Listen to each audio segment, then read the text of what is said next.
Hello students, കഴിഞ്ഞ ക്ലാസ്സിൽ നമ്മൾ ഫേസസ് ഓഫ് ബിസിനസ് സൈക്കിൾ പഠിച്ചു. ഇനി നമുക്ക് ബിസിനസ് സൈക്കിളിൻ്റെ ഇവിൾ എഫക്ട്സ് എന്തൊക്കെയാണെന്ന് നോക്കാം. അതുപോലെ തന്നെ എങ്ങനെ നമുക്ക് ഈ പലതരത്തിലുള്ള ഇവിൾ ഇഫക്ട്സിനെ നമുക്ക് ബിസിനസ്സിൽ കൺട്രോൾ ചെയ്യാം, എന്തൊക്കെ മെഷേഴ്സ് എടുത്തിട്ട് നമുക്കത് ഓവർകം ചെയ്യാം. ഈ ബിസിനസ് സൈക്കിളിൻ്റെ പല ഘട്ടങ്ങളിൽ കൂടി ബിസിനസ് കടന്നു പോകുമ്പോൾ അതൊരു ഡിപ്രഷൻ സ്റ്റേജ് ആണെങ്കിൽ എന്തൊക്കെ മെഷേഴ്സ് എടുത്തിട്ട് ആ ബിസിനസ്സിൻ്റെ പ്രശ്നങ്ങളിൽ നിന്ന് നമ്മൾ കരകയറും, നമുക്ക് വലിയ ലോസൊന്നും ഇല്ലാണ്ട് നമ്മൾ എങ്ങനെ രക്ഷപ്പെട്ടു പോരും, അതൊക്കെയാണ് നമ്മൾ ഇന്നത്തെ ക്ലാസ്സിൽ നോക്കുന്നത്. അപ്പോൾ evil effects or consequences of business cycle. Evil effects എന്ന് പറയുന്നത് നമുക്കറിയാം മോശമായിട്ടുള്ള ഇഫക്റ്റുകളാണ്. ബിസിനസ് സൈക്കിൾ കൊണ്ട് ഒരു ബിസിനസ്സിന് ഉണ്ടാവാവുന്ന ബാഡ് ഇഫക്ട്സ് ആണ്. Operations of business cycle affects the working of a business unit. The effect of business cycle on a particular firm is different during different phases of business cycle. അല്ലേ, ഒരു business സൈക്കിളിൻ്റെ different ഫേസസിൽ ഉണ്ടാവണം അതിൻ്റെ effect പറഞ്ഞു കഴിഞ്ഞാൽ ഒരു സ്ഥാപനത്തിന് അത് ഡിഫറെൻ്റ് ആയിരിക്കും. പല ഫേസസിലും പല രീതിയിലുള്ള എഫക്റ്റുകൾ ഉണ്ടാവുക. അല്ലേ, നല്ല ബൂമിലിരിക്കുന്ന സമയമാണ് വിചാരിച്ചോളൂ.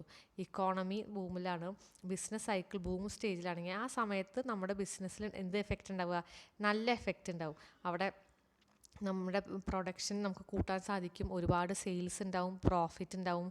അത്തരം നല്ല ഇഫക്റ്റാണ് ആ സമയത്ത് ഉണ്ടാവുക. പക്ഷെ നമ്മൾ ഒരു ഡിപ്രഷനിൽ കൂടിയാണ് കടന്നു പോകണമെങ്കിലോ അതിൻ്റെ ഇഫക്റ്റ് വേറെ ഇഫക്റ്റാണ് ഉണ്ടാവുക. നമ്മുടെ പ്രൊഡക്ഷൻ നമുക്ക് അത് നടത്താൻ പറ്റില്ല, നമുക്ക് ഒരുപാട് സ്റ്റോക്ക് ഉണ്ടാവും, ഇൻവെൻട്രീസ് കൂടും, ആരും നമ്മുടെ ഗുഡ്സ് വാങ്ങിക്കില്ല, ഡിമാൻഡ് കുറവായിരിക്കും, ആൾക്കാരുടെ കയ്യിൽ കാശ് ഉണ്ടാവില്ല. അപ്പോൾ നമ്മുടെ പ്രോഫിറ്റബിലിറ്റീനെ അത് ബാധിക്കും. നമുക്ക് എംപ്ലോയീസിനൊന്നും ശമ്പളം കൊടുത്തിട്ട് നിർത്താൻ പറ്റില്ല, നമ്മുടെ പോക്കറ്റിൽ നിന്ന് പൈസ എടുത്ത് കൊടുക്കേണ്ടി വരും ബിസിനസ്സിൽ പ്രോഫിറ്റില്ലെങ്കിൽ. അപ്പോൾ അങ്ങനെ പല ഫേസസ് കൂടി കടന്നു പോകുമ്പോൾ പല തരത്തിലുള്ള ഇഫക്റ്റാണ് ഉണ്ടാവുക. Sometimes it produces A favourable, positive and encouraging effect, while at other times it may have negative effects. ചില സമയത്ത് അതായത് പറഞ്ഞാൽ നല്ല സ്റ്റേജിൽ കൂടിയാണ് കടന്നു പോകണമെങ്കിൽ നല്ല ഇഫക്റ്റ് ഉണ്ടാവും, അല്ല മോശം സ്റ്റേജിൽ കൂടെ കടന്നു പോകണമെങ്കിൽ മോശം ഇഫക്റ്റ് ഉണ്ടാവുക. The various effect of trade cycle may be discussed as follows. Evil effects of the upswing of the trade cycle. അതായത് ഇവിടെ നമ്മൾ റിക്കവറി, എക്സ്പാൻഷൻ അല്ലെങ്കിൽ ബൂം ആ സമയത്ത് കൂടിയാണ് നമ്മുടെ ബിസിനസ് കടന്നു പോകണമെങ്കിൽ എന്തൊക്കെ ഇഫക്റ്റാണ് ഉണ്ടാവുക നമ്മൾ നോക്കുന്നത്. During expansion phase there is increasing selling prices. അല്ലേ, എക്സ്പാൻഷൻ സ്റ്റേജിൽ കൂടി കടന്നു പോകണമെങ്കിൽ സെല്ലിംഗ് പ്രൈസൊക്കെ കൂടാനുള്ള സാധ്യത ഉണ്ട്. ഓട്ടോമാറ്റിക്കലി നമ്മുടെ പ്രോഫിറ്റ് കൂടും. ഇപ്പോൾ സ്ഥാപനത്തിലൊക്കെ വളരെ ഹാപ്പി ആയിരിക്കും, ബിസിനസ്സുകാരന് ഹാപ്പിയാണ്, നല്ല പ്രോഫിറ്റ് കൂടുകയാണ്. This gives more encouragement for further investment. നമുക്കപ്പോൾ തോന്നും കുറച്ചും കൂടി കാശ് നമ്മുടെ ബിസിനസ്സിലേക്ക് ഇറക്കിയാലോ എന്ന്. But even during this period a firm have to face certain adverse effect. ഈ സമയത്താണെങ്കിൽ കൂടി നമ്മൾ ഓവർ കോൺഫിഡൻസോടുകൂടി എടുത്ത് ചാടി ഒന്നും ചെയ്യരുത്. ഈ സമയത്തായാൽ കൂടി ബിസിനസ്സുകാരന് ചില അഡ്വേഴ്സ് ഇഫക്റ്റ് ഉണ്ടാവും. അതെന്തൊക്കെയോ നോക്കാം. Demand for factor inputs increases. അല്ലേ, ഡിമാൻഡ് കൂടും പ്രൊഡക്ഷനുള്ളത്, അപ്പോൾ എന്താ ഉണ്ടാവുക? അവരുടെ പ്രൈസ് കൂടും. Hence cost of production rapidly goes up. അപ്പോൾ നമുക്ക് റോ മെറ്റീരിയൽസ് വേണം, റോ മെറ്റീരിയൽസിൻ്റെ കാശ് എന്തുണ്ടാവും? കൂടും. റോ മെറ്റീരിയൽസ് പൈസ കൂടി നമുക്ക് പ്രൊഡക്ഷൻ കോസ്റ്റ് എന്തുണ്ടാവുക? അതും കൂടും. It sometimes leads to cancellation of orders by the buyers. അപ്പോൾ പെട്ടെന്ന് പ്രൊഡക്റ്റിൻ്റെ പ്രൈസ് കൂടുമ്പോൾ ചിലപ്പോൾ ബയേഴ്സിന് തോന്നും ഇത്രയും കാശ് കൂടിയിട്ട് സാധനം വാങ്ങിക്കേണ്ട തോന്നിയിട്ട് ബയർ എന്ത് ചെയ്യും? ആ ഓർഡർ ചിലപ്പോൾ ക്യാൻസൽ ചെയ്യും. This forces the firm to increase the prices unwillingly. അപ്പോൾ ഓർഡർ ക്യാൻസൽ ആകുമ്പോൾ ബിസിനസ് സ്ഥാപനം വീണ്ടും ഇനി കിട്ടുന്ന ആൾക്കാർക്ക് നല്ലോണം കാശ് മേടിക്കാം, പ്രോഫിറ്റ് എങ്ങനെ ഉണ്ടാക്കാമെന്ന് വെച്ചിട്ട് അവർ പെട്ടെന്ന് ചിലപ്പോൾ പ്രൈസ് കൂട്ടും. Competition in the market become severe and it becomes difficult for a firm to stabilise their prices. Competition കൂടും, ഒരുപാട് ആൾക്കാർ ബിസിനസ്സിലേക്ക് ഈ സമയത്ത് ഇറങ്ങാനുള്ള സാധ്യത ഉണ്ട്. കാരണം എക്സ്പാൻഷൻ സ്റ്റേജാണ്. അപ്പോൾ ഒരു സ്ഥാപനത്തിന് എൻ്റെ കോമ്പറ്റീഷൻ കൂടുമ്പോൾ ആൾക്കാർ പല പല പ്രൈസ് ഇടും. അപ്പോൾ നമുക്ക് പിടിച്ചിക്കണമെങ്കിൽ നമ്മളും പ്രൈസ് കൂട്ടേണ്ടി വരും. അപ്പോൾ പ്രൈസ് സ്റ്റെബിലൈസ് ചെയ്യാൻ ചിലപ്പോൾ സ്ഥാപനങ്ങൾക്ക് പറ്റിയെന്ന് വരില്ല. മാത്രമല്ല ഈ കോസ്റ്റ് ഓഫ് പ്രൊഡക്ഷനും കൂടും. Production cost sharply rises, earning slowly rise and creditors demand early settlement of their accounts. Production cost കൂടും, നമ്മൾ കണ്ടതാണ്. ഏർണിങ്സ് കൂടും, കുറച്ചൊക്കെ പ്രോഫിറ്റബിലിറ്റി കൂടും. ക്രെഡിറ്റേഴ്സ്, നമ്മൾ കാശ് കൊടുക്കാനുള്ള ആൾക്കാരുണ്ടാവും, അവരെന്താ ഡിമാൻഡ് ചെയ്യുക? Early settlement of there account. അവർക്ക് എത്രയും പെട്ടെന്ന് കാശ് വേണമെന്ന് അവർ ഡിമാൻഡ് ചെയ്യും. അപ്പോൾ നമ്മൾ കാശ് വേഗം കൊടുക്കേണ്ടി വരും. If business expansion and prosperity is purely temporary, the heavy investment may not bring even normal return. അതായത് ബിസിനസ് എക്സ്പാൻഷൻ പ്രോസ്പെക്റ്റ് ടെമ്പററി, കുറച്ച് നാളത്തേക്കുള്ള എക്സ്പാൻഷൻ ഉണ്ടാവും. പക്ഷെ നമുക്ക് അറിയില്ല എത്രത്തോളം നാൾ ഈ എക്സ്പാൻഷൻ നിൽക്കുന്നുള്ളൂ. അത് ടെമ്പററി ആണെങ്കിൽ അപ്പോൾ നമ്മൾ പെട്ടെന്ന് ഹെവി ഇൻവെസ്റ്റ്മെൻറ്റ് ചെയ്തിട്ട് കാര്യമില്ല. ഹെവി ഇൻവെസ്റ്റ്മെൻറ്റ് ചെയ്താലും നമുക്ക് നോർമൽ റിട്ടേൺസ് കിട്ടില്ല. ഒരുപാട് കാശ് ആ സമയത്തൊക്കെ ഇറക്കി കഴിഞ്ഞാൽ നമ്മുടെ സ്ഥാപനത്തിന് അത് വലിയൊരു ബേർഡൻ ആവും. നമുക്ക് പിന്നെ മാർക്കറ്റിൽ പിടിച്ചു നിൽക്കാൻ പറ്റാണ്ടാവും. അടുത്തത് evil effects of lower turning point, recession and contraction. അതായത് റിസഷൻ്റെ കോൺട്രാക്ഷൻ്റെ സമയത്ത് ഉണ്ടാവുന്ന ഇവിൾ ഇഫക്ട്സ് എന്താണെന്ന് നോക്കാനുണ്ട്. During the downward movement of recession and depression a firm experience suffering. നമുക്കറിയാം ഡിപ്രഷൻ ഉണ്ടാകുമ്പോൾ എപ്പോഴും സ്ഥാപനം സഫർ ചെയ്യുന്നേ ബിസിനസ്സുകാരന് ഭയങ്കര അൺഹാപ്പി ആയിരിക്കും. ഒരുപാട് പ്രോബ്ലംസ് അയാൾക്ക് ഉണ്ടായിരിക്കും. എന്താ ഉണ്ടാവുക? Inventory gets accumulated. ഈ ബിസിനസ്സുകാരൻ ഉണ്ടാക്കി വെച്ചിട്ടുള്ള ഫിനിഷ്ഡ് ഗുഡ്സ് ഒന്നും വാങ്ങിക്കാൻ ആൾക്കാരുണ്ടാവില്ല. അപ്പോൾ സ്റ്റോക്കിൻ്റെ വില കുറയും, സ്റ്റോക്ക് കൂടും അല്ലേ? സ്റ്റോക്ക് കൂടി കഴിഞ്ഞാൽ നമുക്ക് നഷ്ടമാണ്. നമുക്കത് വിറ്റുപോയാൽ മാത്രമേ കാശുള്ളൂ. Market prices fall. സാധനങ്ങളുടെ ഡിമാൻഡും കുറയും, പ്രൈസും കുറയും. അപ്പോൾ കുറച്ച് കാശിന് നമ്മൾ വിൽക്കേണ്ടി വരും. നമ്മൾ പ്രൊഡ്യൂസ് ചെയ്തതിനേക്കാളും വില കുറച്ച് വിൽക്കേണ്ടി വരുന്നത് നമ്മുടെ കോസ്റ്റ് ഓഫ് പ്രൊഡക്ഷൻ എന്താവും? കൂടുതലായിരിക്കും. അതിൻ്റെ സെല്ലിംഗ് പ്രൈസ് കുറവായിരിക്കും. The sellers are forced to sell their products at lower prices. കുറച്ച് കാശിന് വിൽക്കാൻ സെല്ലേഴ്സ് നിർബന്ധിതരാകും. അപ്പോൾ അവരുടെ പ്രോഫിറ്റ് കുറയും. It becomes very difficult to maintain balance between cost and price. നമുക്ക് ഉണ്ടായിട്ടുള്ള ചിലവും അതിൻ്റെ പ്രൈസും ഒക്കെ തമ്മിൽ ബാലൻസ് ചെയ്യാൻ നമ്മൾ ബുദ്ധിമുട്ടും. Firms may be forced to reduce output, retrench workers.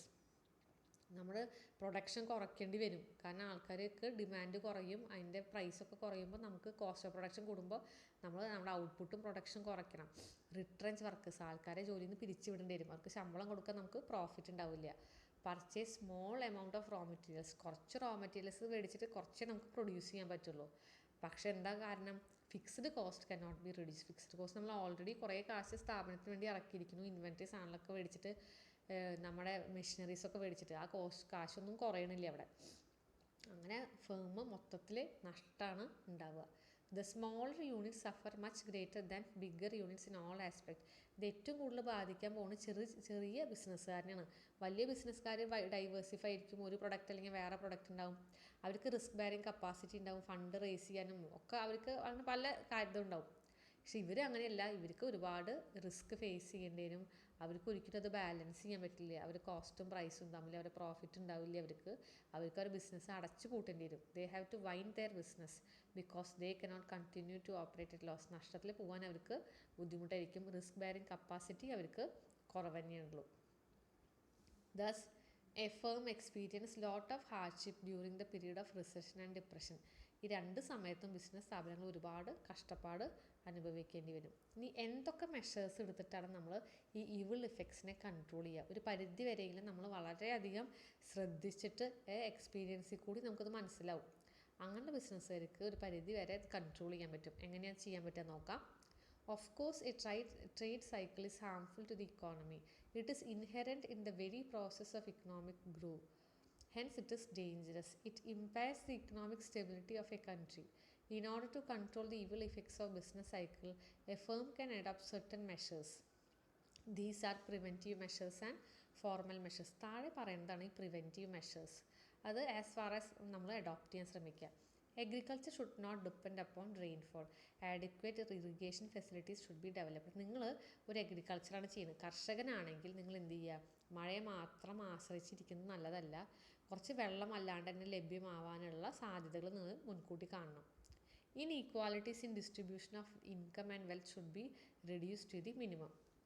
അത് ഗവൺമെൻറ് ചെയ്യേണ്ട ഒരു കാര്യമാണ്. ശരിക്കും പറഞ്ഞു കഴിഞ്ഞാൽ ഇൻകമും വെൽത്തും ഇൻഈക്വാളിറ്റീസ്, അത് distribution of income and wealth, ആൾക്കാരിലേക്ക് ആ ഇൻകമും അല്ലെങ്കിൽ വെൽത്തൊക്കെ വീതിച്ച് കൊടുക്കണതിൽ എന്തുണ്ടാവരുത്? ഇൻഈക്വാളിറ്റീസ് ഉണ്ടാവരുത്. എല്ലാവർക്കും ഒരേപോലെ ആയിരിക്കണം വീതിച്ച് കൊടുക്കുന്നത്. Speculative trend should be checked. Speculation പറഞ്ഞു കഴിഞ്ഞാൽ നമുക്കറിയാം, കാശ് കൂട്ടി വിൽക്കുക, കുറച്ച് വിൽക്കുക. ഷെയർ മാർക്കറ്റിലൊക്കെ സ്പെക്കുലേറ്റീവ് ട്രേഡിംഗ് ആണ്. പല ആൾക്കാരും പല തരത്തിലുള്ള കള്ളത്തരങ്ങളും കാണിച്ചിട്ട് ഓരോ സാധനങ്ങളുടെ വില കൂട്ടി വിൽക്കാനും കുറച്ച് വിൽക്കാനും ഒക്കെ ശ്രമിക്കും. അങ്ങനത്തെ ട്രെൻഡ് എന്തെങ്കിലും ഉണ്ടെങ്കിൽ അതൊക്കെ പ്രിവെൻറ്റ് ചെയ്യണം, അത് തടയണം. All effort should be made to maintain proper balance between demand സപ്ലൈയും ഈക്വലായിട്ടൊരു ബാലൻസിൽ പോകാനുള്ള വഴികൾ എടുക്കണം.